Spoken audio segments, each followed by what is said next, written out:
오늘부터 이제 2월부터 로마서를 다시 시작을 하려고 합니다. 우리가 작년에 로마서 1장부터 7장까지 마치고 중간에 멈췄었는데 이제 새해가 되어졌고 이제 2월 달부터 다시 로마서를 함께 보도록 하겠습니다. 로마서 7장은 우리 기독교 역사에서 아주 중요한 장이라고 제가 7장을 설교하면서 말씀을 드렸습니다. 로마서 7장 14절 이후부터의 해석을 어떻게 하느냐에 따라서 개혁주의 신앙이 되기도 하고 아르미니우스, 알미니안주의자와 같은 그런 이단적인 그런 신학이 나오기도 합니다. 그래서 이 7장 14절 이후에 이 말씀이 거듭난 사람의 상태냐 아니면 거듭나기 전이냐 이것에 따라서 완전히 기독교가 둘로 나뉘어졌습니다. 알미니안주의자들은 바울이 로마서 7장 14절에서 나는 육신에 속하여 죄에 팔렸도다 라고 말하는 것을 가지고 그가 육신에 속해 있고 죄에 팔렸다, 그러므로 그 사람은 거듭난 사람이 아니다, 그렇게 해석을 한 것입니다. 또 15절도 보면 내가 원하는 것은 행하지 아니하며, 또 17절도 내 속에 거하는 죄니라, 또 18절도 선을 행하는 것은 없노라, 또 19절은 악을 행하는도다. 이런 구절들을 보면 이 사람은 여전히 죄에 빠져 있고 선은 전혀 행할 수 없고 악만 행하는 것처럼, 그러므로 이 사람은 중생한 사람이 아니라 아직 중생하지 못한 사람이다, 그렇게 해석을 했던 것입니다. 그런데 이것이 왜 잘못된 해석이냐 하면, 그러면 만약에 중생한 사람이고 거듭난 사람이라고 하면 절대로 죄를 지을 수 없다는 것입니다. 죄를 지어서는 안 된다는 것입니다. 그리고 선만 행할 수 있다는 것입니다. 그런데 여러분, 저와 여러분들의 삶을 봐도 그러면 여러분들은 천국 갈 사람이 아무도 없습니다. 그렇지 않습니까? 알미니안주의자처럼 이 본문을 해석하면 모든 사람들은 예수를 믿으면 완전히 의롭고 선하게 되고 악에서는 다 떠나야 된다고 말하는데, 저와 여러분들이 예수를 믿는다고 말하면서도 여전히 죄에 거하지 않습니까? 여전히 마음속에는 육체의 욕심들이 끓고 있지 않습니까? 그러므로 이 말씀에 근거해서 우리의 신앙을 판단하면 저와 여러분들은 다 멸망마다 마땅한 것입니다. 그러나 성경은 그렇게 말하고 있지 않다는 것입니다. 거듭난 사람과 거듭나지 않은 사람 모두 다 죄를 짓습니다. 그러나 거듭난 사람과 거듭나지 않은 사람이 죄를 짓는 원인은 다릅니다.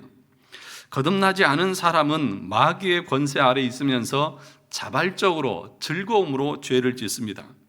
자기가 하기 싫은데도 억지로 죄를 짓는 것이 아닙니다. 여러분 꼭 기억하십시오. 죄는요 억지로 짓는 게 아니에요. 누구 때문에 짓는 게 아니라 자기가 좋아서 하는 것입니다. 때로는 억지로 하는 것 같죠. 그러나 그 마음 가운데에는 그것에 대한 즐거움들이 있습니다. 그러나 거듭난 성도들은 죄를 지을 때 즐거워서 짓는 것이 아니라 유혹에 의해서 넘어지는 것입니다.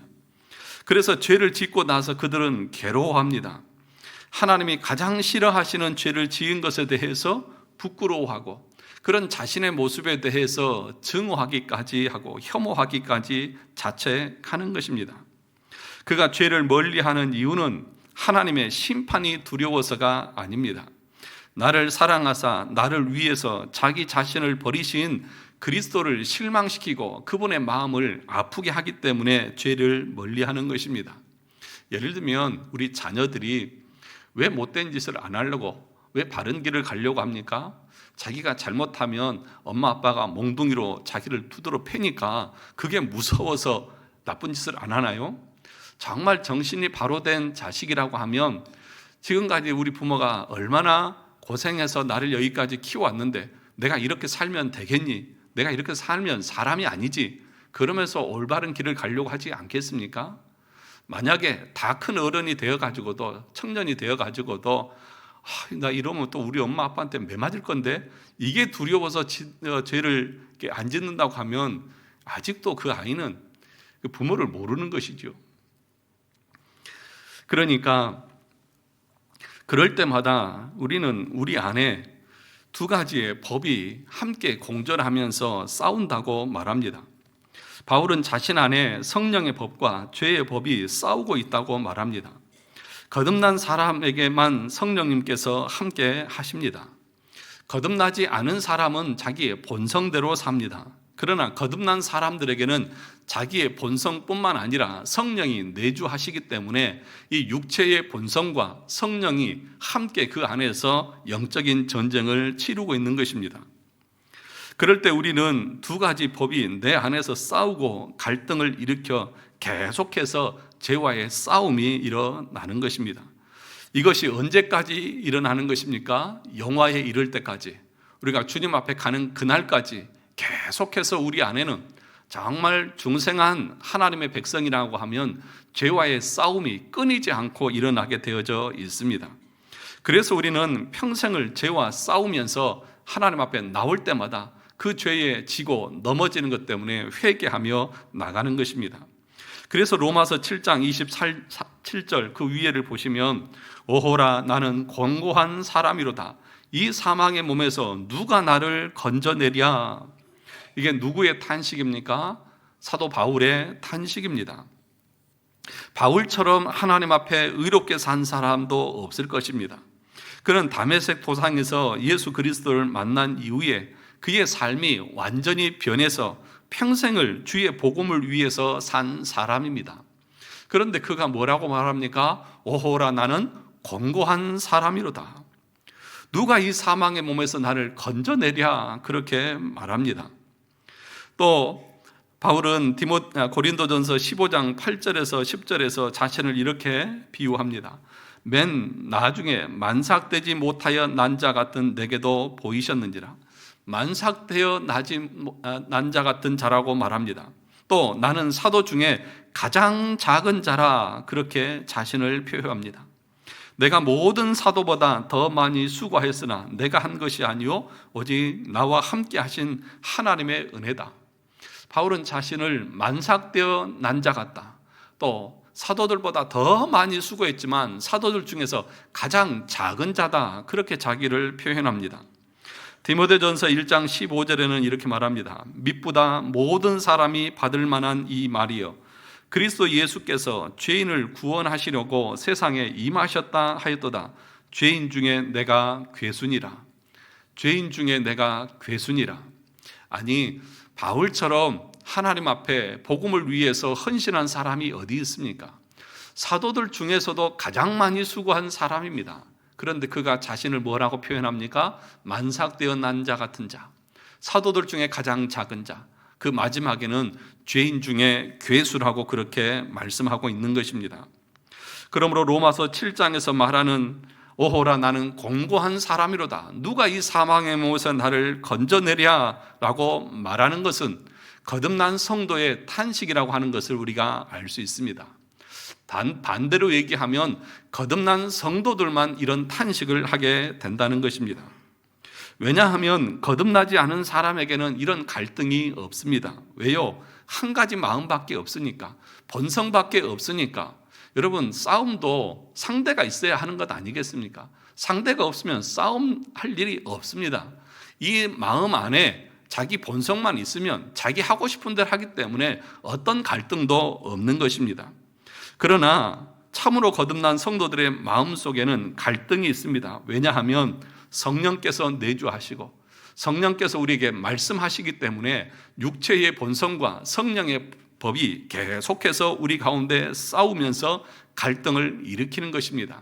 그러니까 마음으로는 하나님의 법을 섬기지만 육신으로는 죄의 법을 섬기니까 그것 때문에 갈등하면서 오호라 나는 곤고한 사람이로다 그렇게 말하고 있는 것입니다.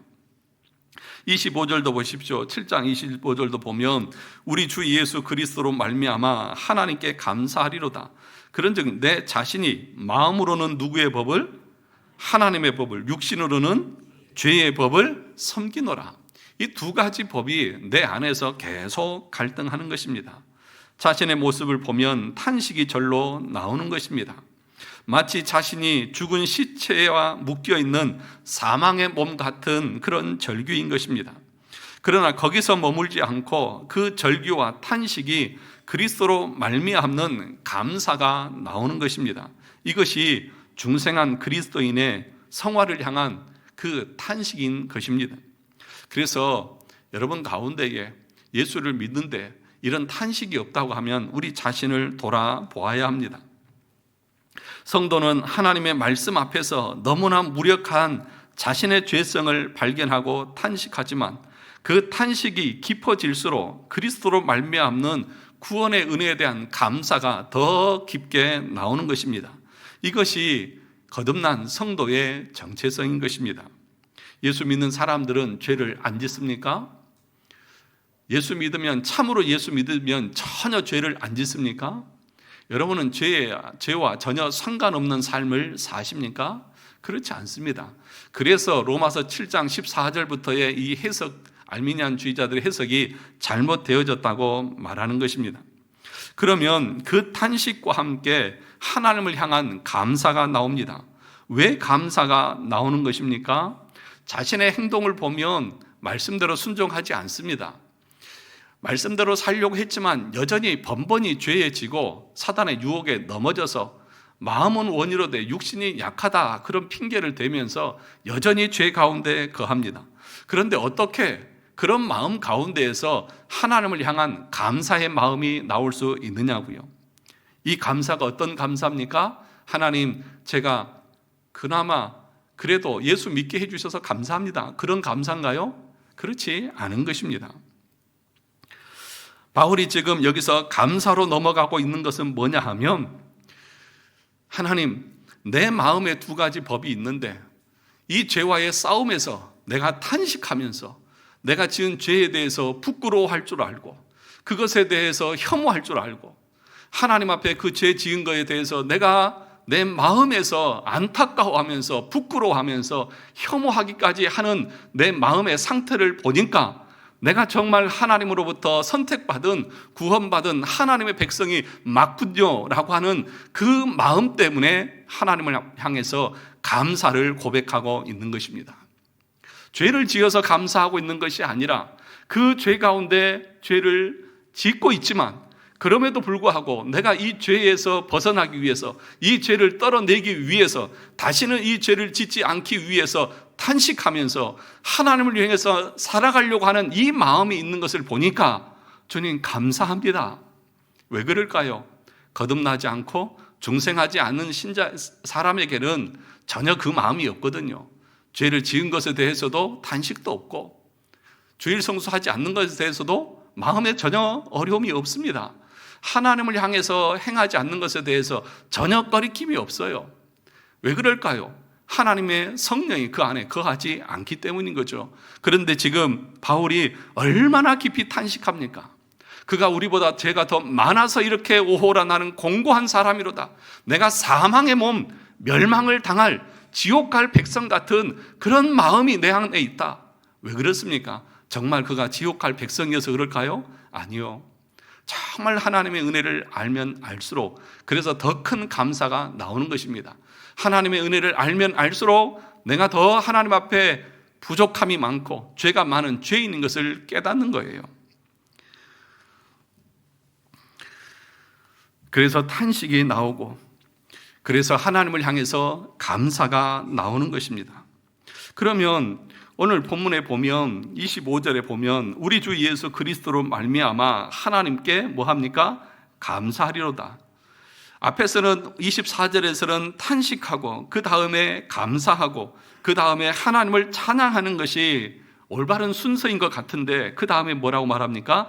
그런즉 내 자신이 마음으로는 하나님의 법을 육신으로는 죄의 법을 섬기노라. 이것이 중생한 신자의 정체성입니다. 이것이 성도의 삶입니다. 마음에는 우리 하나님을 뜻에 순종하고 말씀을 따라서 살려고 하는 마음의 욕심이 있어요. 그런데 우리가 넘어지고 유혹에 지고 죄에 또 빠지고 그래요. 그럴 때만 우리는 탄식하면서 하나님 나에게 은혜를 주셔서 이 죄를 떨쳐버리고 하나님께서 원하시는 거룩하고 순전한 믿음의 삶을 살아갈 수 있게 해 주옵소서. 그래서 우리는 날마다 그 하나님 앞에 나와서 기도하는 것입니다. 저와 여러분의 삶은 어떠합니까? 믿음으로 의롭게 된다고 하는 것은 단순히 믿습니다 라고 하는 그 고백으로 끝나는 것이 아닙니다. 자신의 처절한 상태를 알고 그리고 오로지 그리스도의 십자가만을 붙들 때 우리가 의롭게 되어지는 것입니다. 단순히 예수 믿어 그러면 구원받으니까 그리고 나서 땡 이게 아니라는 거예요. 우리의 삶에는 계속해서 이 영적인 싸움이 끊이지 않는다는 것입니다. 나는 이제 예수 믿었으니까 나는 천국 가는 것은 당연하고 내가 어떤 죄를 지어도 나는 천국 갔다 하면서 어떠한 영적인 전쟁도 없이 자신의 육신의 법을 따라서 살아가는 사람들은 절대로 천국에 이를 수 없습니다. 믿음으로 의롭게 된 사람이 아니라는 것입니다.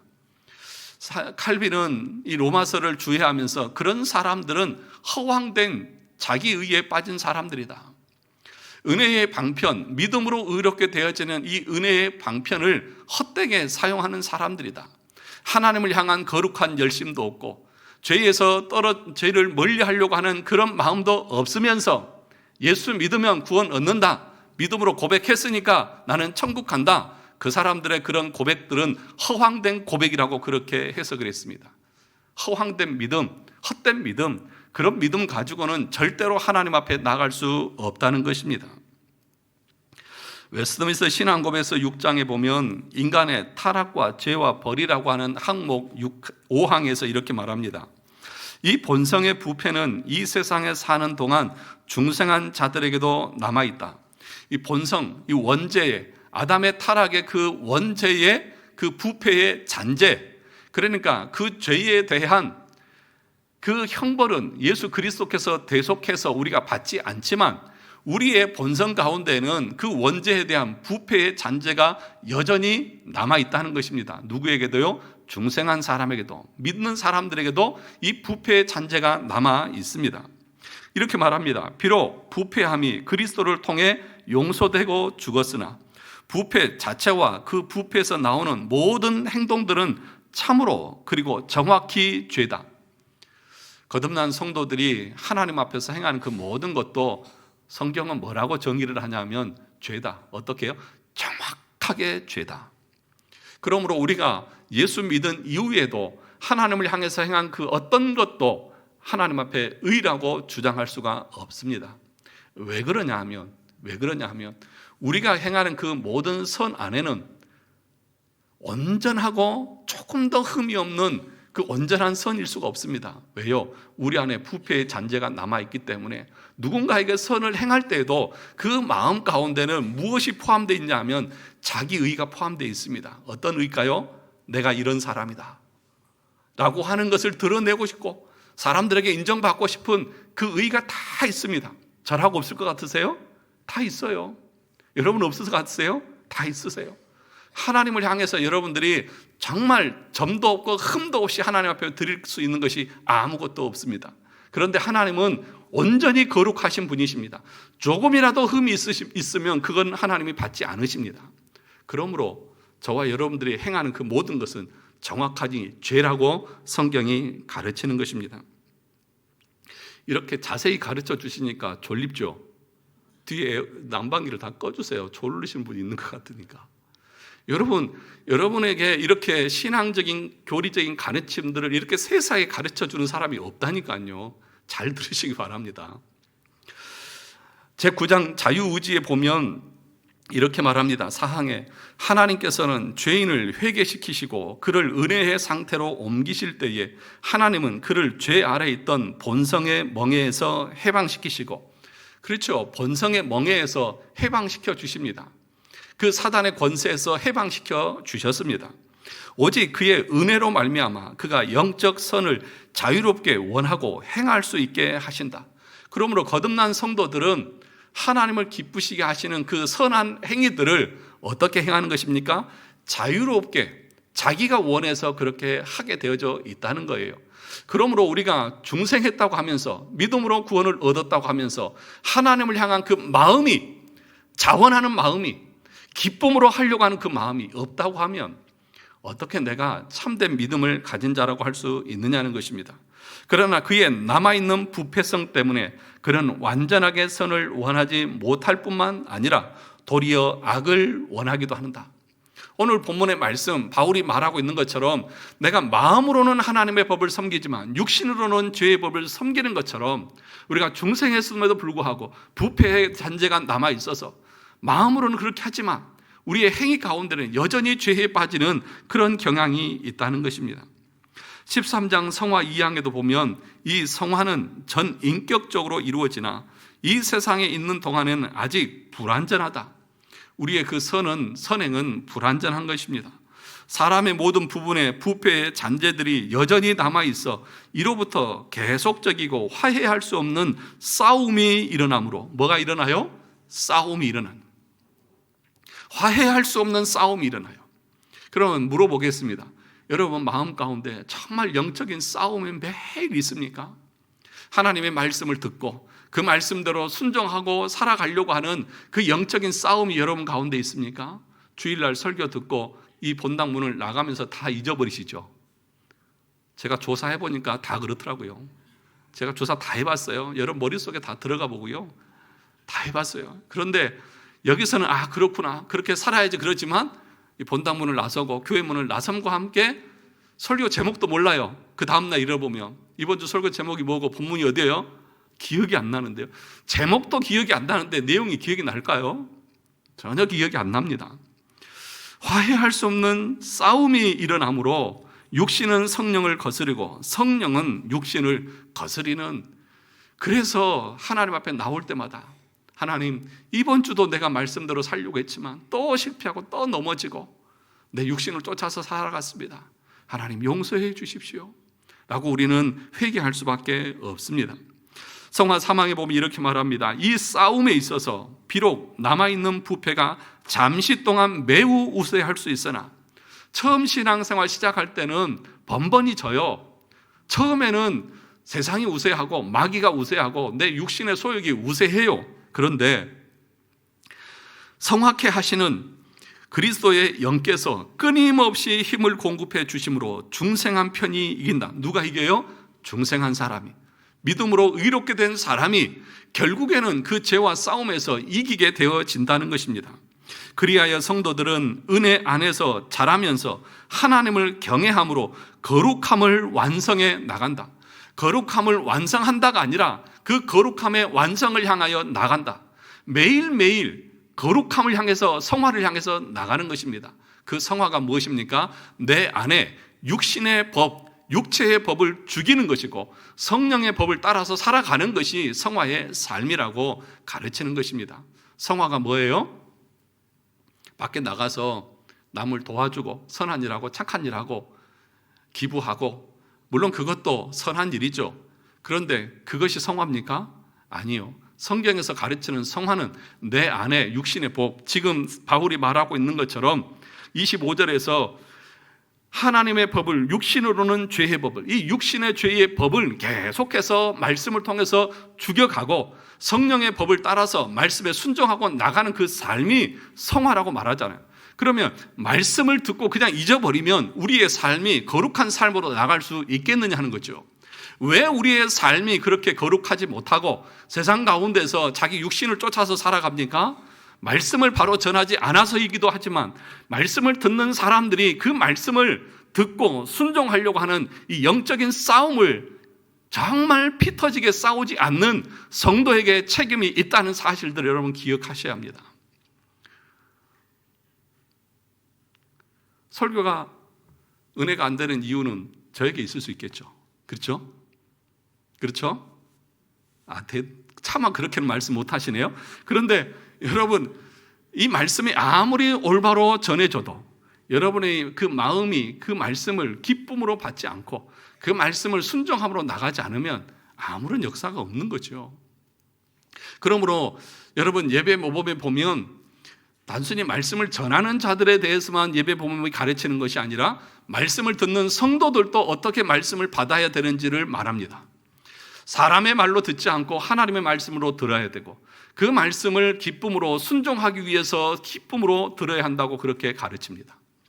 여러분, 그러면서 또 뭐라고 말하냐면 예배 시간에 딴 생각을 한다든지 존다든지 그런 사람들은 하나님 앞에 그 하나님의 말씀을 듣는 시간에 죄를 짓는 것이라고 그렇게 가르칩니다.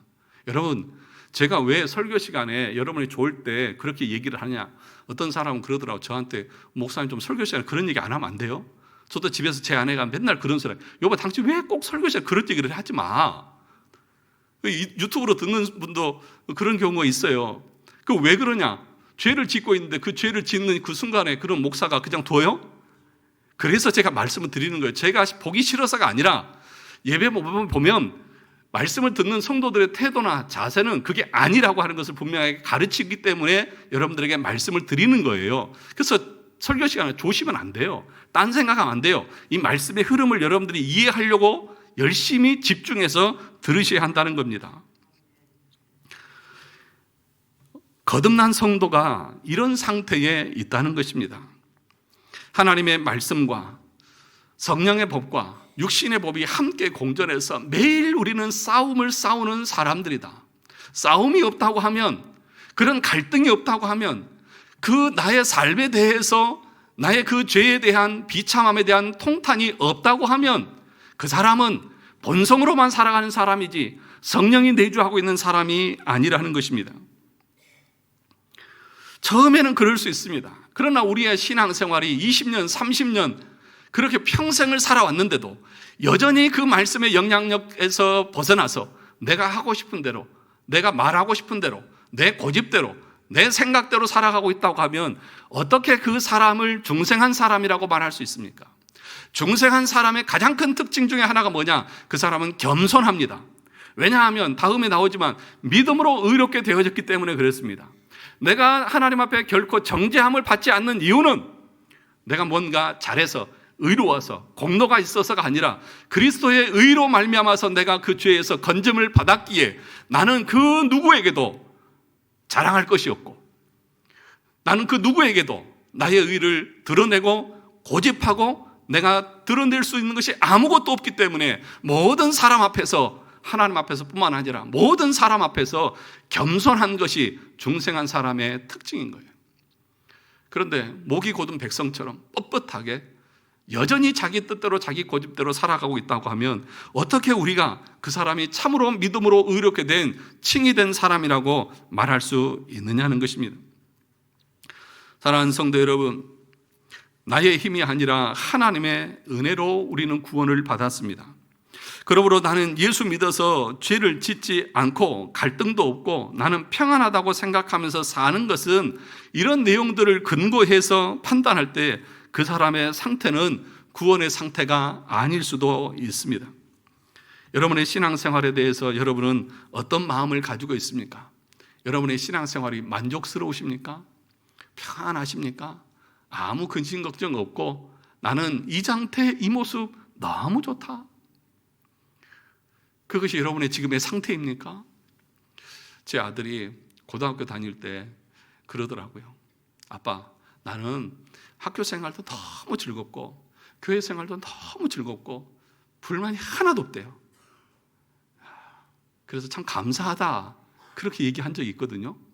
아직 그냥 자기가 너무 좋은 거죠. 그냥 학교 생활도 즐겁고 교회도 즐겁고 너무 좋은 거죠. 청소년 시절이니까 자기 하고 싶은 대로 하니까. 그런데 여러분, 어른이 되어지고 나면 여러분의 삶이 다 즐겁고 평안하고 좋으시던가요? 그렇지 않죠. 이것도 걸리고 저것도 걸리고 이것도 마음에 걸리고 저것도 걸리고 그러면서 늘 고민하면서 살아갔잖아요.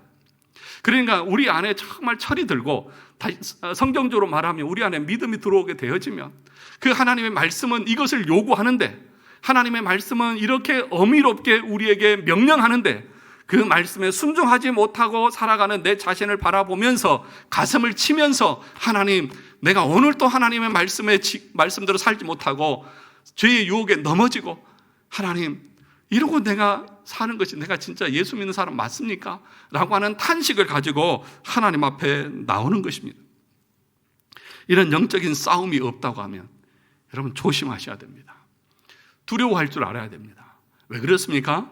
에베소서 6장 11절과 18절에서 바울은 에베소 교인들을 향해서 이렇게 말했습니다. 마귀의 관계를 능히 대적하기 위하여 하나님의 전신 갑주를 입으라. 우리의 씨름은 혈과 육을 상대하는 것이 아니요 통치자들과 권세들과 이 어둠의 세상 주관자들과 하늘에 있는 악의 영들을 상대함이라. 그러므로 하나님의 전신갑주를 취하라. 이는 악한 날에 너희가 능히 대적하고 모든 일을 행한 후에 서기 위함이라. 그런즉 서서 진리로 너희 허리띠를 띠고 의의 호심경을 붙이고 평안의 복음이 준비한 것으로 신을 신고 모든 것 위에 믿음의 방패를 가지고 이로써 능히 악한 자의 모든 불화살을 소멸하고 구원의 투구와 성령의 검 곧 하나님의 말씀을 가지라. 모든 기도와 간구를 하되 항상 성령 안에서 기도하고 이를 위하여 깨어 구하기를 항상 힘쓰며 여러 성도들을 위하여 구하라. 바울이 로마의 군사들이 완전 무장한 그 상태를 비유로 우리를 향해서 영적인 군사라고 매일 그 전쟁의 최전방에서 싸움하는 군사처럼 우리를 설명하고 있습니다. 그러면 저와 여러분들이 영적인 그 싸움들을 매일 하고 있느냐는 거죠. 내 육신의 소욕을 쫓아서 살아가고 있지는 않습니까? 하나님의 말씀과 육신의 소욕이 계속 부딪히는 그 상태에서 어떤 싸움을 하고 있습니까? 늘 게을러서 생각나는 대로 그렇게 살고 있지는 않습니까? 사람이 서 있으면 뭐 하고 싶어요? 기대고 싶죠. 기대고 있으면 뭐예요?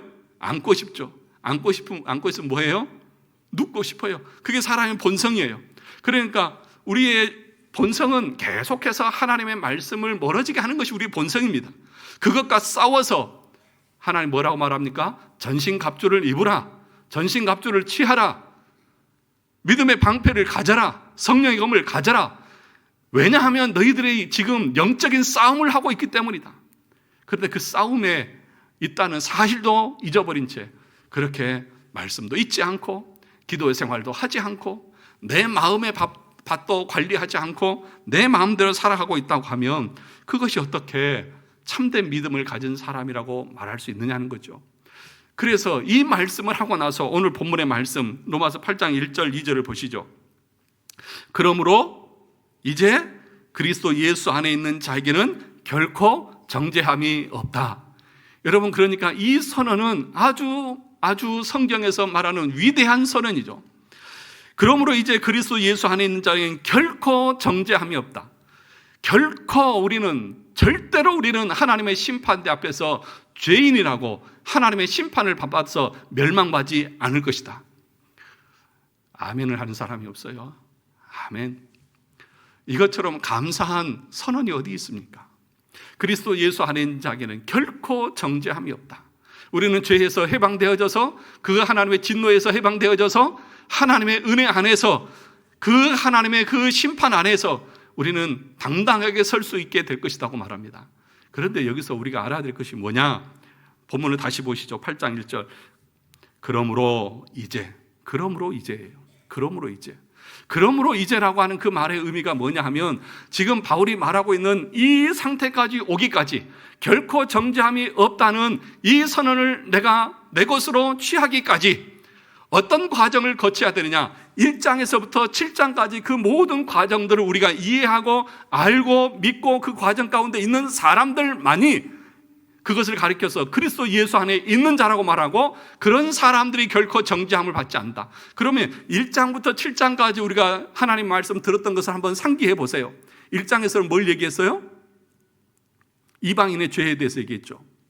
2장에서는요 유대인의 죄에 대해서 얘기했죠. 3장에서는요 모든 인류의 죄에 대해서 말했어요. 그 죄인들이 구원받는 것을 로마서 4장에서는 아브라함의 그 믿음으로 의롭게 된 것을 향해서 우리가 믿음으로 의롭게 된다고 말하고, 믿음으로 얻게 된 사람 5장에서 하나님과 화목하게 되어져서 된다는 것을 말하고, 그 6장에 와서 그 화목이 뭐냐? 그리스도의 십자가 그 세례를 받는 것인데 죽을 때 죽고 부활할 때 부활하는 것이다. 이 과정을 거치고 나서 7장에 와서 믿음으로 얻게 된 사람들도 부패의 잔재가 남아 있어서 여전히 죄 가운데 있을 수 있다라고 하는 것을 얘기하고, 그 모든 과정들, 내가 얼마나 죄인인지, 내가 어떻게 믿음으로 구원을 얻게 되었는지, 칭의가 뭔지, 성화가 뭔지, 중보자를 통해서 구원 얻는 것이 무엇인지를 알고 난 사람들을 향해서 지금 바울이 로마서 8장 1절에서 뭐라고 말하는 거예요? 그러므로 이제 그리스도 예수 안에 있는 자에게는 결코 정죄함이 없느니라. 그런데 1장에서 7장의 그 모든 과정들은 다 생략하고 죄가 뭔지도 모르고 내가 죄인인지도 모르고 내가 내 공로로 구원받은 것이 아니라 그리스도의 의로, 중보자의 그 십자가와 그 율법의 의로 구원받았다는 사실을 알지도 못하고 내가 상태가 영적인 싸움을 날마다 싸워야 한다는 사실도 알지 못한 상태에서 그냥 단순히 믿음으로 고백만 해. 저 예수 믿습니다. 이 말 한마디로 구원을 얻었다? 이게 사기고 이게 거짓말이고 이것이 이단적인 구원론이고 그런 사람들은 절대로 구원에 이를 수 없다는 거예요. 그런 사람들, 전혀 이 내용을 1장에서 7장까지 내용을 모르는 사람들이 어떻게 예수 그리스도를 온전하게 붙잡고 믿음으로 고백할 수 있습니까? 없습니다. 그 얘기를 지금 하고 있는 거예요. 그리스도 안에 있는 자입니다. 그리스도 밖에 있는 자가 아니에요. 사랑하는 성도 여러분, 우리 모두는 그리스도 밖에 있었던 아담의 타락으로 말미암아 모두 다 죄 가운데 있었던 사람들입니다. 그런데 예수 그리스도로 말미암아 우리에게 구원의 은혜가 선포되어졌습니다. 그래서 로마서 6장 3절에 보면 이렇게 말합니다. 무릇 그리스도 예수와 합하여 세례를 받은 우리는 그의 죽으심과 합하여 세례를 받은 줄을 알지 못하느냐. 5절에 만일 우리가 그의 죽으심과 같은 모양으로 연합한 자가 되었으면 또한 그의 부활과 같은 모양으로 연합한 자도 되리라. 그러니까 그리스도 안에 있다고 하는 그 말은 예수 그리스도께서 죽으실 때 나도 함께 죽었고 그리스도께서 부활할 때 나도 함께 부활했다고 하는 것들을 말합니다. 이것을 그리스도 안에 있다고 그렇게 설명하고 있는 것입니다. 이것을 바울은 갈라디아서 2장 20절에서 이렇게 말했습니다. 내가 그리스도와 함께 십자가에 못 박혔나니 그런즉 이제는 내가 사는 것이 아니요 오직 내 안에 그리스도께서 사시는 것이라. 이제 내가 육체 가운데 사는 것은 나를 사랑하사 나를 위하여 자기 자신을 버리신 하나님의 아들을 믿는 믿음 안에서 사는 것이다. 바울이 언제 그리스도와 함께 십자가에 못 박혔습니까? 바울이 언제 예수님이 죽으실 때 같이 죽었냐고요. 오히려 예수 믿는 사람들을 잡아 죽이려고 했던 사람이 바울이 아닙니까? 그런데 다메섹 도상에서 예수 그리스도를 만나고 나서 그분이 십자가에서 죽으신 것은 곧 나를 위해서 죽으신 것이다 라고 하는 것을 깨닫고 그 죽음에 내가 믿음으로 동참하는 것이고 그 주님의 부활하심에 그러므로 나도 부활했다.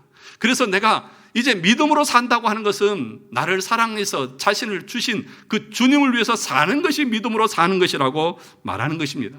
그런데 여기에 갈등이 있다는 거죠. 부패의 잔재가 있어서 여전히 우리가 죄에 넘어질 수 있습니다. 그러나 계속해서 이 영적인 싸움을 통해서 우리의 믿음이 거룩을 향해서 나가게 되어져 있다는 것입니다. 그리스도와 연합되어졌다, 그리스도 안에 있다, 이 말을 다른 말로 하면 칭의 그렇게 말합니다. 뭐라고요? 칭의. 믿음으로 의롭게 되어졌다, 이신 칭의 그렇게 부릅니다. 믿음을 통해서만 우리는 의롭게 되어집니다. 내 선행이나 내 공로가 아닙니다. 로마 카톨릭에서 말하는 것은 주입교리입니다. 주입. 그러니까 주사기 바늘로 주사액을 넣는 것처럼 우리 안에 의를 주입해서 그럼 우리 안에 의가 주입되어지면 어떻게 됩니까? 의화되죠. 의로운 사람이 되어지는 거예요. 그래서 카톨릭 교리는 뭐냐? 구원받은 사람들은 그 삶에서 선한 행위들이 막 나온다는 거예요. 그래서 카톨릭은 봉사를 많이 합니다. 선한 행위를 많이 합니다. 그걸 보고 이 사람이 믿음으로 의롭게 되어졌느냐 아느냐를 판단하는 거예요. 그러면 여러분 한번 생각해 보세요. 여러분들이 얼마나 거룩하고 선한 삶을 살아야 하나님 앞에서 의롭다함을 인정을 받을 수 있겠습니까? 우리는 행위를 통해서 완전함에 이르러야만 구원을 이룰 수 있습니다. 지금도 그것을 요구합니다. 그런데 우리 인간은 그 하나님의 요구에 완전하게 이룰 수가 없습니다. 그래서 예수 그리스도께서 하나님의 그 의를 완전하게 성취하시고 그것을 우리에게 입혀주신 거예요. 그걸 가리켜서 전가교리라고 말합니다. 우리에게 그냥 전해주신 거예요. 그걸 우리는 입었어요. 그럼 내 안은 어때요? 여전히 부패가 있죠. 여전히 죄가 있어요. 단지 내가 깔끔한 옷을 입고 그러니까 사람이 볼 때는 어때요? 깨끗해 보이잖아요. 하나님께서 그 심판대 앞에 서실 때에 그걸 보시는 것입니다. 내 안에 죄의 부패한 것들 여전히 있어요. 그런데 예수 그리스도께서 그 모든 하나님의 공의를 만족시키신 것을 하나님이 보시고 예수 그리스도의 그 공로, 그 의의를 가지고 우리를 판단하셔서 우리에게 의롭다고 말하는 것입니다. 그것을, 그 의를 우리는 어떻게 받느냐? 믿음으로만 받습니다. 믿음이라고 하는 수단을 통해서 우리는 받는 거예요. 그런데 그 믿음도 내 안에서 일어나는 것이 아니고 하나님께서 주시는 것이죠. 그래서 뭐라고 합니까? 믿음은 뭐예요? 선물이라고요. 그래서 이 의를 루터는 뭐라고 말했냐면 낯선 의라고 했습니다. 왜냐하면 우리 안에서 일어나는 의가 아니라 그리스도께서 이루신 의를 나에게 전가해 주신 것이기 때문에 이 의를 가리켜서 낯선 의라고 그렇게 부른 것입니다. 이런 사람들은 결코 하나님 앞에 정죄함을 당하지 않습니다. 그런데 중요한 것이 한 가지 있습니다. 뭐냐 하면 웨스턴 신앙고백에서 제11장 칭의에 보면 이렇게 말합니다. 하나님께서는 효력 있게 부른 사람들을 또한 값없이 칭의하신다. 값없이 의롭다 하신다는 거예요. 우리가 어떤 대가를 지불한 것이 없다는 겁니다. 이는 그들 안에 의를 주입함으로써가 아니라, 그러니까 카톨릭의 주입교리가 아니라는 거예요. 그들의 죄들을 용서하고, 칭의에는 두 가지가 포함되어 있습니다. 죄들의 용서와 그들의 인격을 의롭다고 여겨주며 받아주기 때문이다. 즉 그들 안에 이루어진 어떤 것이나 그들에 의해 행해진 어떤 것 때문이 아니라 오직 그리스도 때문이다. 우리가 의롭게 되어지는 것은 우리 안에 어떤 의나 행위나 공로가 아니라 오직 예수 그리스도의 의 때문이라는 것입니다. 이것을 여러분들이 기억하셔야 합니다. 중요한 것은 뭐냐 하면 여러분이 믿은 것 자체도 하나님 앞에 공로가 아니라는 거예요. 의의 기준이 아니라는 거예요. 그래서 여러분, 나의 어떠한 것 가지고 하나님 앞에 나가려고 하지 마세요. 절대로 여러분들이 무언가를 행했다는 그 행위를 가지고 하나님 앞에 나가려고 하시면 안 됩니다. 우리는 무엇을 가지고요? 오직 그리스도의 의만 가지고, 그것밖에 없는 것입니다. 그래서 뭐라고 말씀하냐 하면 그 의의 전가에는 무엇이 포함되어 있냐 하면 순종의 전가가 포함되어 있다고 합니다. 믿음으로 의롭게 됐다. 의의 전가 속에는 죄 용서가 포함되어 있고 또 하나는 뭐냐? 순종이 포함되어 있다는 거예요. 그래서 믿음으로 의롭게 된 사람들은 하나님의 말씀에 자발적으로 순종하게 되어져 있다는 것입니다. 사람마다 정도의 차이는 있을 것입니다. 그러나 분명한 것은 그 사람들에게는 순종이 뒤따르게 되어져 있습니다. 마지막으로 사항에 보면 이렇게 말합니다. 이것만 하고 마치려고 합니다. 하나님께서는 영원부터 선택하신 모든 사람을 칭의하기로 작정하셨고, 그리스도께서는 때가 차매 그들의 죄 때문에 죽으시고 그들의 칭의를 위하여 다시 살아나셨다. 그럼에도 불구하고 성령께서 적당한 때에 그리스도를 그들에게 실제로 적용시켜 주기 전까지 그들은 칭의되지 않는다. 무슨 말인지 이해되십니까? 하나님께서는 죄인들을 위해서 예수 그리스도를 보내셨습니다. 그리고 그분이 십자가에서 죽게 하시고 우리의 의를 위해서 부활하게 하셨습니다. 예수 그리스도의 부활이 없다고 하면 우리가 의롭게 될 수가 없습니다. 그런데 그 부활, 그 의를 언제 우리에게 적용시켜 주시느냐? 언제 적용시켜 주시느냐? 내가 언제 칭의를 받느냐? 내가 언제 의롭게 되어지느냐? 그냥 여러분들이 예수 믿으면 구원 받는구나, 그 상태가 아니라 여러분이 정말 하나님 앞에 1장에서부터 7장까지 그 내용을 다 이해하면서 내 안에는 어떠한 의도 없구나, 어떤 공로도 없구나, 오직 그리스도의 의가 아니면 하나님의 심판대 앞에 설 수가 없구나 라고 하는 그 절박함 가운데서 오직 그 그리스도의 십자가만을 내가 붙들고 의지하고 나가겠습니다. 그분만을 의지하고 붙드는 그 순간에 하나님께서는 그래, 네가 의롭다함을 내가 주겠다. 그때 우리는 의롭다함을 받는 거예요. 여러분의 마음이 나뉘어져서 나는 예수 그리스도 없어도 나는 적당하게 신앙생활하고 이 정도로도 나는 괜찮아, 그게 아니라 내가 실제적으로 오늘 이 칭의 사항에 보면 적당한 때에 그리스도를 그들에게 실제로 적용시켜 주기 전까지 그들은 칭의되지 않는다. 실제로. 그러니까 내가 믿음으로 의롭게 되어져서 내가 확신을 갖는 것은 실제적으로 내 안에서 일어나는 거예요. 그것을 도르트 신조에서는 뭐라고 설명을 했냐 하면, 도르트 신조의 선택과 작정에서 이렇게 말합니다. 그리스도를 믿는 확실한 믿음과 어린아이와 같은 순종함과 죄에 대한 거룩한 탄식, 그리고 의를 추구하고자 하는 열망과 갈급함이다, 그렇게 말합니다. 이 상태에 있는 사람이 실제적으로 하나님 앞에 믿음으로 의롭게 된 사람이다, 이렇게 가르쳐요. 이렇게 자세하고 정확하게 가르쳐주는 사람은 없습니다. 감사한 줄 아세요? 그런데 한 귀로 듣고 한 귀로 흘리지 마시고요, 이 말씀의 근거에서 내 신앙을 살펴보자는 거예요. 사랑하는 성도 여러분, 이런 깊은, 이런 자세한 내용 없이 그냥 예수만 믿으면 구원받으니까 예수 믿어, 그렇게 사니까 영적인 전쟁도 없고 거룩함을 향한 열망도 없고 자기 자신이 어떤 존재인지도 모르고 그리스도가 어떤 분이죠, 그분이 나를 위해서 뭘 했는지도 모르고, 그러니까 신앙생활을 그렇게 대충 하는 거죠. 그냥 자기 하고 싶은 대로 하는 거예요. 하나님 중심, 말씀 중심, 교회 중심이 아니라 여전히 자기 중심적으로 살아가는 거예요. 그러나 여러분, 오늘 본문의 말씀이 여러분에게 위로가 될 수 있기를 원합니다. 참으로 구원받은 믿음으로 의롭게 된 성도들은 이 말씀의 근거에서 때로 우리가 이 땅에 살면서 죄도 짓죠, 실수도 하죠, 넘어지기도 하죠.